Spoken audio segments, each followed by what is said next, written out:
हमने ध्यान में भगवती परमेश्वरी से पूछा कि देवी के 16 श्रृंगार क्या होते हैं। माता लक्ष्मी और माता पार्वती ने हमें ध्यान में दर्शन देकर जो 16 श्रृंगार की विधि में क्रम बताया, उसमें सबसे पहले आता है अभिषेक। एक गंगाजल या पवित्र तीर्थ जल से देवी का अभिषेक करें। 2, इसके बाद दूध से देवी का अभिषेक करें। 3, फिर दही से अभिषेक करें। 4, इसके पश्चात मधु अर्थात शहद से अभिषेक करें। यदि उपलब्ध न हो तो शक्कर का प्रयोग करें। फिर पुनः दूध से अभिषेक करें। फिर जल से अभिषेक करें। 5वें, इसके बाद अच्छी तरह से घी से देवी का मर्दन करें। 6ठे, घी से मर्दन के बाद उबटन का लेप अनिवार्य है तो अवश्य करें। यदि उबटन न हो तो घी का प्रयोग नहीं करना चाहिए।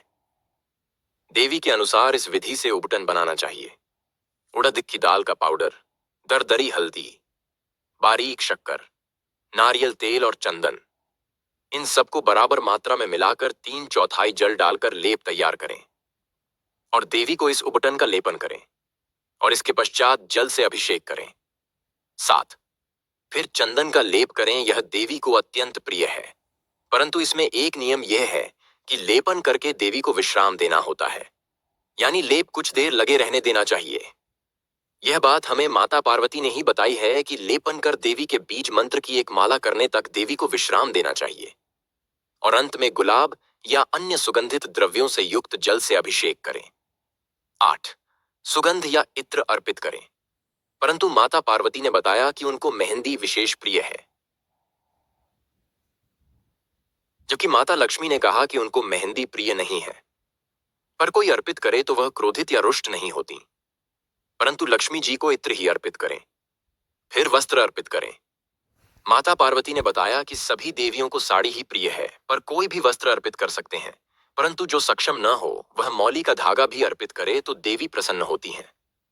परंतु देवी को जो भी साड़ी घर या मंदिर में चढ़ाए वह प्रसाद रूप में स्वयं पहननी चाहिए। पुरुष हो तो अपनी पत्नी को दें।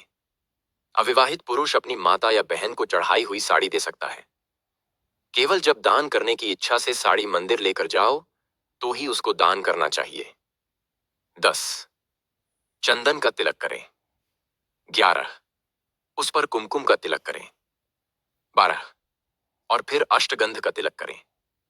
13, आलता देवी के चरणों में अर्पित करें।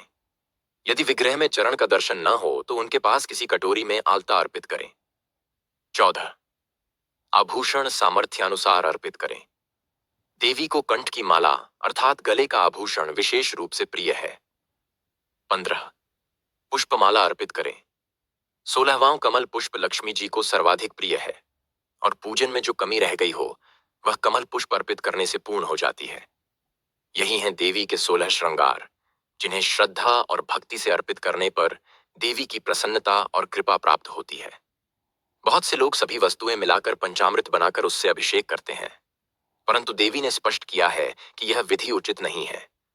अभिषेक की प्रत्येक वस्तु का अलग अलग अभिषेक करना चाहिए।